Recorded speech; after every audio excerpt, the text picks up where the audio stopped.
우리나라는 옛날부터 스승에 대한 각별한 존경심이 있었습니다. 군사부 일체라고 해서 임금님과 스승과 아버지의 권위를 동일시했습니다. 스승을 존경해서 스승의 그림자도 밟지 않았습니다. 여러분, 나라가 건강하게 성장하려고 부강한 나라가 되려면 교육이 잘 되어야 합니다.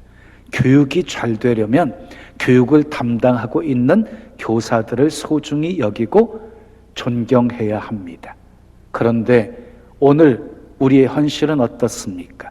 존경하기는커녕 우습게 여기고 명예와 권위를 짓밟고 깔아뭉개고 있습니다. 참으로 안타까운 일입니다. 자, 성경에 나오는 위대한 인물들의 배우를 보면은요, 아니 성경 속에 나온 인물만이 아니라 정말 위대한 인물들의 배우를 보면 좋은 선생님이 있었다는 것입니다. 철학자 플라톤에게는 소크라테스라고 하는 좋은 스승이 있었고, 헬런 켈러에게는 설리반이라고 하는 좋은 선생님이 있었고, 허준에게는 유의태라고 하는 좋은 스승이 있었습니다. 성경을 보십시오. 여호수아에게는 모세가 있었고, 다윗에게는 사무엘이 있었고, 그리고 엘리사에게는 엘리야가 있었습니다. 좋은 스승을 만나는 것이 얼마나 중요한지를 말하고 있습니다. 여러분, 어떤 스승을 만나느냐에 따라서 인생의 모습이 달라지는 것입니다. 좋은 스승의 훌륭한 가르침은 제자들의 생각을 바꾸어 놓습니다. 생각이 바뀌면 행동이 바뀌고, 행동이 바뀌면 습관이 바뀌고, 습관이 바뀌면 인격이 바뀌고, 인격이 바뀌면 인생이 바뀌는 것입니다. 자, 스승이라는 말을 사용할 때 꼭 가르치는 사람들만 지칭하는 것이 아니라 우리가 살아오는 동안 우리에게 지대한 영향력을 끼친 사람이라고 한다면 모두가 다 스승인 것입니다. 자, 우리 사회에 정말로 필요한 존재는요, 좋은 스승과 좋은 제자입니다. 요즘 신세대는 지식도 넘치고 학력도 높습니다. 그러나 안타깝게도 삶의 기본은 부실합니다. 좋은 선생 만나지 못해서 그랬을 것입니다. 좋은 스승과 좋은 제자가 많은 사회가 희망이 있는 사회입니다. 살만 나는 사회입니다. 그런 사회가 부흥하고 성장합니다. 자, 우리는 어떤 사람이 되어야 할까요? 첫째, 따라하겠습니다. 좋은 스승이 됩시다. 세상에 지식을 주는 선생은 많습니다.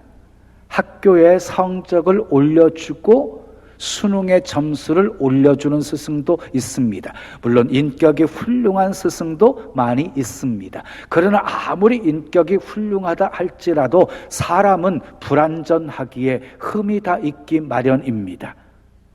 하지만 우리에게는 영원한 스승이 있습니다. 변함이 없고, 그리고 흠도 없고 완전하신 스승이 있습니다. 바로 예수 그리스도이십니다. 믿으시면 크게 아멘 하십시오. 스승은요, 삶을 보여주는 게 스승이에요. 삶을 보여주어요. 예수님 보세요. 제자들과 함께 하시면서 당신의 삶을 보여주셨어요. 어떻게 살아야 할지를 보여주셨어요. 그리고 친히 몸소 행하시면서 본을 보여주셨어요. 오늘 본문 13절에서 15절까지 말씀 우리 함께 읽습니다. 시작. 너희가 나를 선생이라 또는 주라 하니 너희 말이 옳도다. 내가 그러하다. 내가 주와 또는 선생이 되어 너희 발을 씻었으니 너희도 서로 발을 씻어주는 것이 옳으니라. 내가 너희에게 행한 것 같이 너희도 행하게 하려 하여 본을 보였노라. 예수님이 제자들의 발을 씻어주신 것은요, 본을 보여주신 것이었어요. 그러므로 우리도 서로 발을 씻겨주며 살아야 하는 것입니다. 예수님은 어떤 분이셨습니까? 예수님은 겸손하셨습니다. 예수님은 신분상 하나님이셨습니다. 하나님과 동등한 신분을 가지시고 창세 전부터 스스로 존재하신 분이셨습니다. 그랬던 하나님께서요, 인간의 몸을 입으시고 세상 사람들을 구원하기 위해서 낮고 낮은 이 세상에 오신 것입니다. 그리고 천하디 천한 우리를 살리시려고 우리가 받아야 될 형벌 대신 받으시고 십자가에 죽으셨습니다. 그러니까 참된 스승의 모습을 우리에게 보여주신 것입니다. 주일학교 선생님 여러분, 교육자 여러분, 사랑하는 성도 여러분, 주님의 겸손을 배워 낮아지고 낮아져서 섬기십시오. 아멘.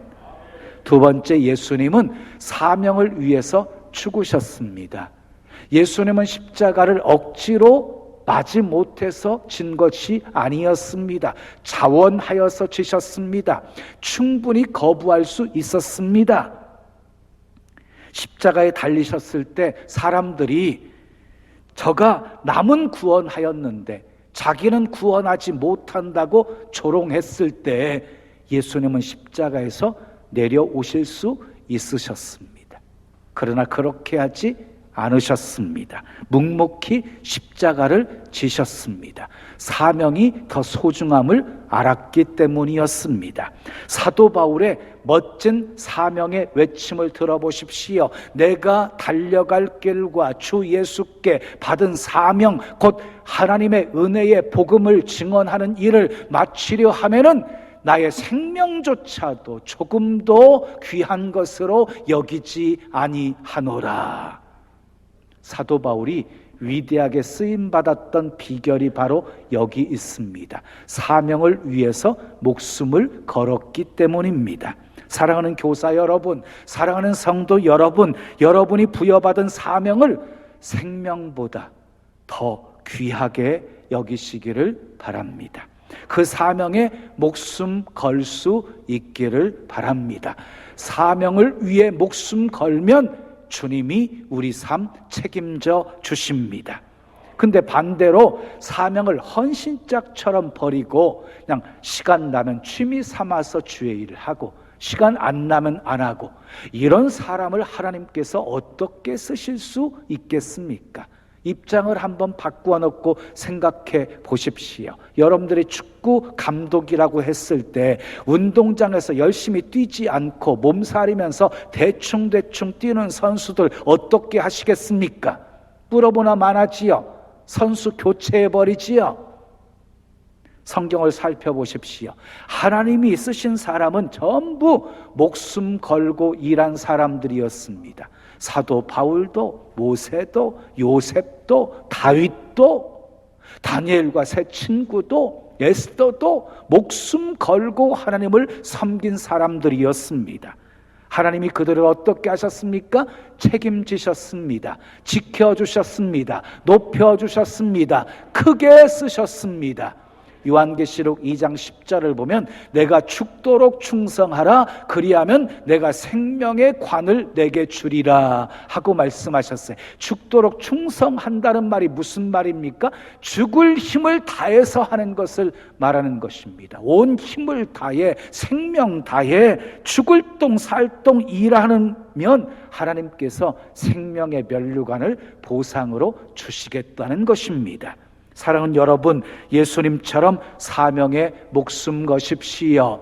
예수님처럼 겸손하십시오. 그래서 예수님처럼 좋은 교사가 되시기를 예수님의 이름으로 축원합니다.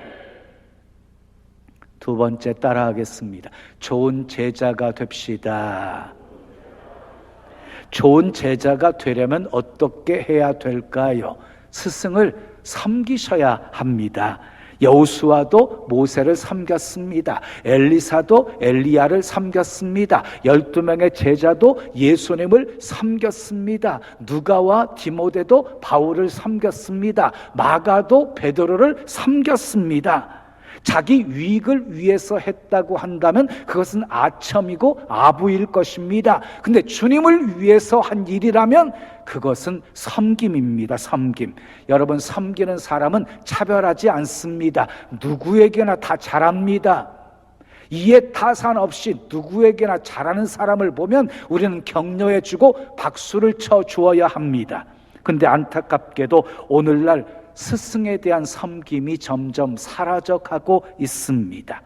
스승에게 지식만 배우려고 합니다. 스승의 삶보다도 스승의 학위나 학벌을 보고 판단하려고 합니다.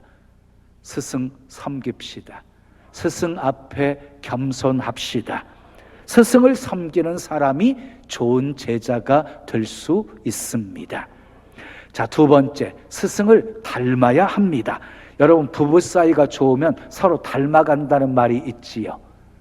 좋은 스승과 좋은 제자 사이도요, 서로 닮아가는 것입니다. 예수님은 삶으로 가르쳤고 제자들은 삶으로 예수님을 닮아갔습니다. 삶이 삶으로 연결되어지는 교육이 참된 교육인 것입니다. 신약 성경은 27권인데 예수님이 쓰신 성경은 한 권도 없습니다. 그런데 27권은 전부 다 예수님을 얘기하고 있다는 것입니다. 복음서는 예수님의 삶을 증거하고 있고 사도행전은 예수님을 닮은 제자들의 삶을 얘기하고 있고 서신서는 예수님을 증거하고 있는 서신들입니다. 다 다른 배경, 다른 출신, 다른 성향의 사람들이었지만 모두 다 예수님을 본받았기에 삶의 모습도 비슷했던 것입니다. 그 결과 세상 사람들이 제자들을 보면서 그리스도인이라고 불러주었습니다. 예수님을 똑같이 닮았다고 해서 붙여진 거룩한 이름이었습니다. 그리스도인. 스승을 닮아야 좋은 제자가 될 수 있습니다. 세 번째, 스승을 애우해야 합니다. 디모데전서 5장 17절은 이렇게 말씀합니다. 잘 다스리는 장로들은 배나 존경할 자로 알되 말씀과 가르침에 수고하는 이들에게는 더욱 그리할 것이니라. 성도들에게 신앙의 본이 되어서 성도들의 신앙생활을 잘 지도하는 장로들은 배나 존경하래요. 근데 거기서 더 나아가서 말씀을 가르치고 수고하고 있는 목회자들과 교사들은 더욱 존경하래요. 자, 그리고 데살로니가전서 5장 12절과 13절 말씀을 보면 주 안에서 너희를 다스리며 권면하는 자들을 너희가 알고 저희 역사로 말미암아 사랑 안에서 가장 귀하게 여기라. 주 안에서 너희를 다스리면서 권면하고 있는 스승들은 귀하게 여기라는 말이에요. 스승들을 귀하게 여기는 것이 예우하는 것입니다. 또 히브리서 13장 17절 말씀은 이렇게 말씀하고 있어요. 너희를 인도하는 자들에게 순종하고 복종하라. 그들은 너희 영혼을 위하여 경성하기를 자신들이 청산할 자인 것 같이 하느니라. 그들로 하여금 즐거움으로 이것을 하게 하고 근심으로 하게 하지 말라. 그렇지 않으면 너희에게 유익이 없느니라 그랬어요. 스승에게 복종해서 즐거움으로 사역을 하게 하라는 것입니다. 근심으로 사역하게 하면 너희에게 아무런 유익이 없다는 말씀입니다. 또 에베소 6장 19절을 보면 또 나를 위하여 구할 것은 내게 말씀을 주사 나로 입을 열어 복음의 비밀을 담대히 알리게 하옵소서 할 것이니, 이 말씀은요 사도 바울이 에베소 교회 성도들에게 나를 위해서 기도해달라 부탁하고 있는 내용이에요. 주께서 내게 말씀을 주셔서 내가 입을 열 때마다 복음의 비밀을 담대하게 알릴 수 있게 나를 위해서 기도해달라. 그래서 에베소 교회 성도들이 바울을 위해서 기도했습니다. 스승을 위해서 기도하는 것이 예우하는 것입니다. 한 절 더 보겠어요? 갈라디아서 6장 6절 말씀입니다. 가르침을 받는 자는 말씀을 가르치는 자와 모든 좋은 것을 함께 하라 그랬어요. 가르침을 받는 사람들은요, 말씀을 가르치는 스승들과 모든 좋은 것을 함께 하라는 것이에요. 여기서 좋은 것을 함께 한다는 것은요, 일체감을 의미하는 것입니다. 가장 좋은 것이 있을 때 나누고 싶은 마음이 일체감이에요. 여러분, 좋은 일이 있을 때, 좋은 것이 있을 때 누구와 나누고 싶으십니까? 사랑하는 사람과 나누고 싶으시지요. 그것이 바로 일체감입니다. 일체감. 이 말씀을 딱 들으시면서 그래, 선물 하나 준비해서 다음 주일에 목사님 드려야지라고 생각했다면 오늘 설교 잘못 들은 것입니다. 구체적으로 좋은 것의 개념을 여러분들에게 말씀드리고 싶어요. 나눠야 할 가장 좋은 것은 마음을 기쁘게 해드리는 거예요. 기도해서 응답 받으셨으면, 기도해서 문제가 해결되셨으면 그 기쁨을 함께 나누어서 기뻐할 수 있게 하십시오. 기도 받아서 치료 받으셨으면 함께 나누어서 기뻐할 수 있게 하십시오. 좋은 일이 있었으면 그것도 나누어서 함께 기뻐할 수 있게 하십시오. 성도의 기쁨은 목회자의 기쁨입니다. 제가 서운한 것은요, 나중에 몇 개월 지난 다음에 그것도 다른 사람을 통해서 전해 듣는 거예요. 저한테 기도 받으시는 분들이 한 주에 꽤 많아요. 적을 때는 한 50여 명, 많을 때는 한 100여 명.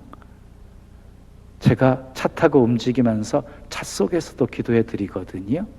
그래서 많은 분들이 치료받고 문제 해결받는 은혜를 체험하고 있어요. 저도 함께 기뻐할 수 있게 그 기쁨 나누어 주세요. 아멘. 그것이 좋은 것 함께 하는 거예요. 젖소가요, 기분이 좋아야 젖을 많이 낸대요. 그래서 젖소 기분 좋게 해주기 위해서 음악도 틀어주고요, 깨끗하게 목욕도 시켜준대요. 설교자도 마찬가지예요. 기분이 좋고 마음이 기뻐야 좋은 말씀 내는 거예요. 제가 만약 늘 괴로움 속에서 근심하고 걱정하고 고민 속에 살고 있다고 생각해 보세요. 마음에 가득한 것이 입으로 나오는 것이잖아요.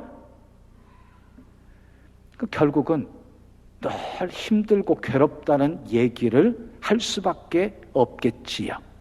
여러분, 인생이라는 것은 참으로 괴로운 것입니다.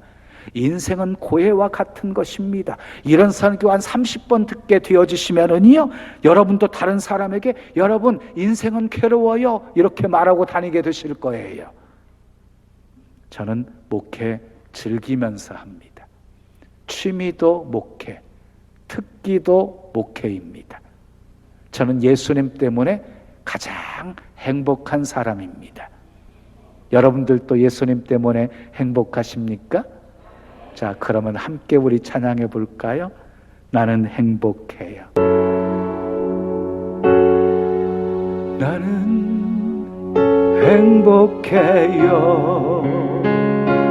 죄사함 받았으니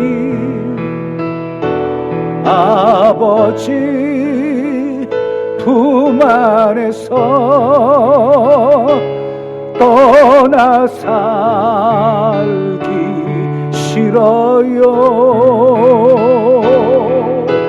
나는 행복해요. 사랑이 샘솟으니 이 세상 무엇이든 채우고도 남아요.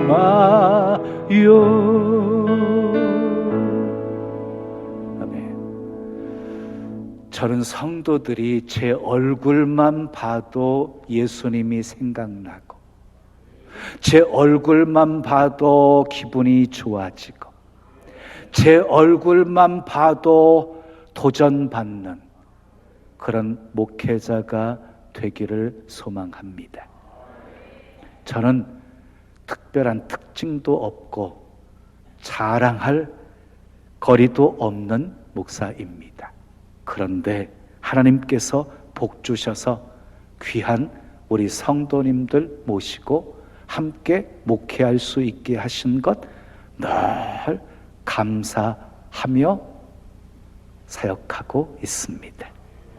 하나님이 착한 성도들만 뽑아가지고 우리 신나는 교회 보내주신 것 같아서 너무 감사합니다. 저는 우리 신나는 교회가 세상에 있는 수많은 교회들 가운데 평안한 교회 중에 가장 으뜸이 되는 교회라고 생각을 합니다. 세상에서 제일 좋은 성도는 신나는 교회 성도이고, 세상에서 가장 복되고 좋은 교회는 신나는 교회라고 생각을 합니다. 세상에서 제일 복되고 좋은 교회가 어느 교회라고요? 그렇게 대답하지 않으신 분들은 다음 주에 나오지 마세요. 더 좋은 교회 찾아보세요. 다시 한번 묻겠습니다. 세상에서 제일 좋은 목사님은 누구라고요? 그것을 거룩한 착각이라고 합니다. 그런데 착각 속에 살아야 행복하게 신앙생활할 수 있습니다. 예배 드리러 교회 오시는 분들 보면은요, 딱 나누어져요. 은혜 받을 사람, 은혜 받지 못할 사람. 어떤 사람이 은혜 받을 사람일까요? 나는 우리 신나는 교회가 너무너무 좋아. 우리 신나는 교회 목사님이 너무너무 좋아. 말씀이 너무 좋아. 오늘 어떤 말씀을 내게 주실까? 기대하는 마음으로 오시는 분들은 반드시 은혜 받게 되어 있습니다. 그런데 나는 우리 교회 싫어. 옮기지 못해서 그냥 다니는 거야. 나는 목사님 설교 들으면 그냥 괜히 그냥 졸리기만 해. 그래도 예의상 눈 뜨고 있는 거야. 이런 분들은 절대 은혜 받을 수 없습니다. 여러분 생각해 보세요. 목사가요, 우리 성도들이 세상에서 최고야. 우리 교회가 세상에서 가장 복되고 좋은 교회야. 이런 생각 속에서 사역하는 목회자 얼마나 행복할까요? 또한 성도가 우리 목사님이 최고야, 우리 교회가 너무너무 좋아, 목사님의 말씀 너무너무 좋아, 이렇게 생각하면서 신앙생활하는 성도들 얼마나 행복하게 신앙생활하게 될까요? 말씀의 결론을 맺겠습니다. 좋은 스승이 좋은 제자를 만듭니다. 그리고 또 좋은 제자가 좋은 스승이 됩니다. 모세의 좋은 제자였던 여호수아가 좋은 스승이 되었습니다. 엘리야의 좋은 제자였던 엘리사가 좋은 스승이 되었습니다. 자, 바울의 좋은 제자였던 누가와 디모데가 좋은 스승이 되었습니다. 예수님은 우리의 영원한 스승이십니다. 예수님을 닮아 좋은 스승이 되십시오. 예수님처럼 겸손하십시오. 예수님처럼 사명을 위해 목숨 거십시오. 그리고 예수님을 닮아 좋은 제자가 되십시오. 스승을 섬기십시오. 스승을 닮으십시오. 스승을 예우하십시오. 스승을 존경하십시오. 스승을 귀하게 여기십시오. 순종하고 복종하여 즐거움으로 사역하게 하십시오. 기도해 드리십시오. 좋은 것 함께 나누십시오. 여러분 모두 좋은 스승이 되시고, 아멘, 좋은 제자가 되셔서 수많은 영혼 구원하시고 하나님의 기쁨 되어 사시기를 예수님의 이름으로 축원합니다. 축원합니다.